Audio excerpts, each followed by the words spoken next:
I don't know how much you know about Hajj Ali. My sister told me about Hi Jolly. Yes. Jolly, right. I didn't know what she was talking about. It's an old folk song. Oh, okay. Yeah, hey Jolly, hi Jolly, by golly, 20 miles before the day is through. Yeah, actually, Hajj Ali's story, the camel driver, there have been 2 major motion pictures made. I'm not kidding you. And one of them is called Humps. And it was born... So, yeah, Hajj Ali came from the Middle East, hired by Secretary of War Jefferson Davis. Yes, the same man who became the president of the Confederacy, to use the camels and to establish camels as a means of transportation in the American Southwest. Had you ever heard of Haji Ali, a Greek and Syrian convert to Islam who was hired by the U.S. Army in the 1800s to test out camel driving in the U.S.? It's one of the many unusual and surprising stories of Muslims in American history that come up in a new PBS series called The Great Muslim American Road Trip. In the new 3-part documentary series, artist and activist Mona Haider and her husband Sebastian Robbins take a journey, a road trip across Route 66 to discover untold stories of America's Muslim roots in cities across the country, camel drivers and all. The hosts of the series are with me now to talk more about the show. Multidisciplinary artist, activist and rapper Mona Haider and her husband and music manager Sebastian Robbins. Thank you both for joining me. Congratulations on the show. Mona, what made you and Sebastian want to do this series? And was there anything you learned out on the road that really, really surprised you? There were a couple of reasons we wanted to do the show. One was because it was an opportunity for us, we're not actors, to just be real on camera and to go on a trip together after a pandemic and isolation, homeschooling our kids. You know, it's kind of like a second honeymoon a little bit.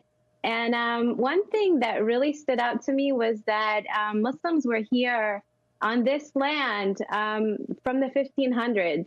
And that was something that I learned that I hadn't known before. There was a man named Mustafa Zammuri who was brought over as a slave. He was a Moroccan man who was brought over by the Spanish conquistadors, and the Native American tribe, the Zuni Pueblo, maintained an oral tradition of him being here. So we learned a lot. Wow. Sebastian, this series, it's about this often untold history of Muslims in America, but it's also quite personal in ways. I want to play a quick clip. Have a listen. Okay, but you are Muslim now. Mm-hmm. Yeah. So how did that happen? My dad is Jewish and my mom is Christian. And, you know, I didn't, for various reasons, like find a home in either of those religions. You know, yeah, I've always been kind of a seeker and kind of looking for God in various places. So we'll let people hear the rest of your story on the show itself, but would you say, Sebastian, the show is a bit of a personal journey for you and Mona as Muslims living in America today? Yeah, absolutely. You know, what started as this idea of this second honeymoon and this personal trip really blossomed into something much more beautiful, frankly, much more interesting than the two of us. You see us being goofy, me making dumb jokes, Mona rolling her eyes at us, eating chips and listening to music. You get all of that road trip stuff. But really, it was this uncovering of this hidden and unknown history, at least unknown to us, as we sat with people like Edward Curtis there in the interview, a Stanford-born Zuni archaeologist in New Mexico, historians. And, you know, we thought we knew something. We thought we knew something about Islam. We thought we knew something about this country. But really, our understanding just blossomed as we sort of got more connected as a couple and ultimately resolved to try to do better in our lives, to do better on this planet, and to do better in our faith.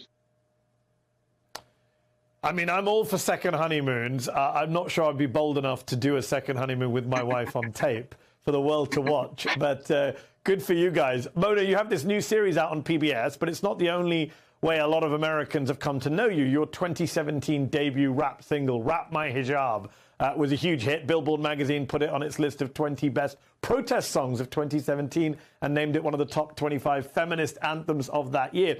people have a lot of stereotypes about Muslims and especially Muslim women here in America. Everything you do seems to be about defying those stereotypes. You know, isn't that fascinating? I feel like when we're just allowed to be human beings, it smashes all those preconceived notions and stereotypes. And I've just been really lucky to be able to put out my music and not really worry too much about what people are going to say or think. And I think that impacts those boxes that people try to put us in, because I'm not worried about what they think or what they don't think. And I'm just trying to do me, just trying to be who I am out in the world. You know, at that point, a pregnant rapper, I feel like I don't represent a whole lot of Muslims. But, you know, the people I do represent, hopefully I represent them well, you know, my community, my people. So. Last quick question to you, Sebastian. What do you hope viewers, especially non-Muslim American viewers, take away from this series? Yeah, you know, I mean, there's the incredible history and the diverse people we met. But I think Muslim Americans, like many other groups, are under tremendous pressure to be extraordinary, to excel, to somehow not only survive this world, but do it better than anyone else. And we do meet extraordinary people who are excelling. But we also meet Muslims, as Mona kind of just said, who are living their life, who are restaurant owners, who are daughters and sons, who are actors, who are physicians, and people just being normal. And it's unfortunate that that's the exception, that we're showing sort of normalcy and humanizing people, although I don't really vibe with that word too well.